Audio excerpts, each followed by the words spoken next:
Hello, everybody. Happy Thursday afternoon. My name is Emily Lewis. I'm the owner and founder of Show Me CPR and Personal Safety, and I thought I'd just bring a little tidbit here on a Thursday for everybody. And this actually stemmed from a conversation that came out of a class that I had last week on Friday, I believe.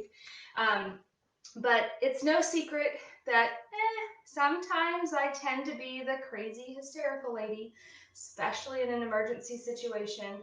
So some of the topics we talk about in class is how to cope with that, how to cope emotionally, and cope with your anxiety, physically, mentally, all of that stuff.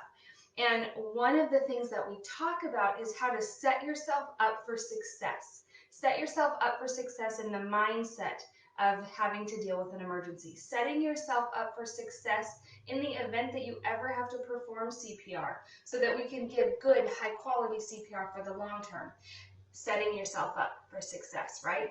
So it's only fitting that in American Safety and Health Institute's CPR and AED curriculum, right here on page 5, it talks about, let's see if you can see that. Let's go this way. It talks about the setup process.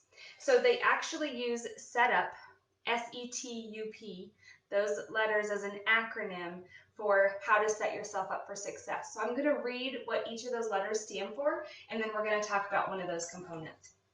Okay, so setup, S-E-T-U-P, right? The S stands for stop. Pause to identify hazards. So we always talk about scene safety. The E, environment. Consider your surroundings. T for traffic. Be careful along roadways. U, unknown hazards. Consider things that are not apparent. And then P, personal safety. And that can include personal protective equipment as well. Okay, so I want to talk about the S in the setup, right? Stop. Pause to identify hazards. And so when we think about that, normally the word pause or stop it's uncomfortable. The uncomfortable silence, the uncomfortable way that you feel if there's an emergency and you feel like you just need to run and act, but you're stopping, right? That uncomfortable moment. I'm here to tell you there is power in the pause. There is power in being able to stop and take a step back. So again, remember, crazy hysterical lady. My first reaction is, oh my gosh, what's going on? I just need to stop and run and help.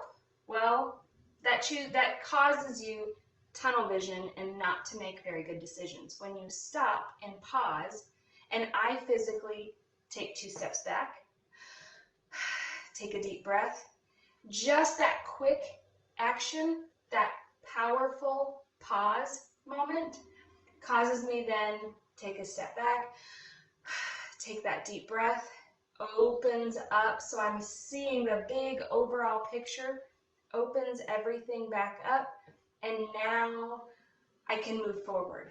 Now I've gotten over that uncomfortable moment. I've gotten over kind of that anxiety hump. I'm still scared out of my mind and scared to death about what's going on, right? But now my mind has changed and it's triggered into the react mode and the action mode and the confidence mode, because especially for those of you that have been to a class, you've been trained, you've left that class as comfortable and confident as you can be with the material. You got this. You're ready to act. You're ready to respond. So that setup, the one key takeaway that I want you guys to take away from that is the first part, the stop, the pause. And don't think of that as uncomfortable. Think of it as there is power in the pause. Make sense? All right, let me know what you think about it. Let me know if you have any questions, and I will see you guys soon.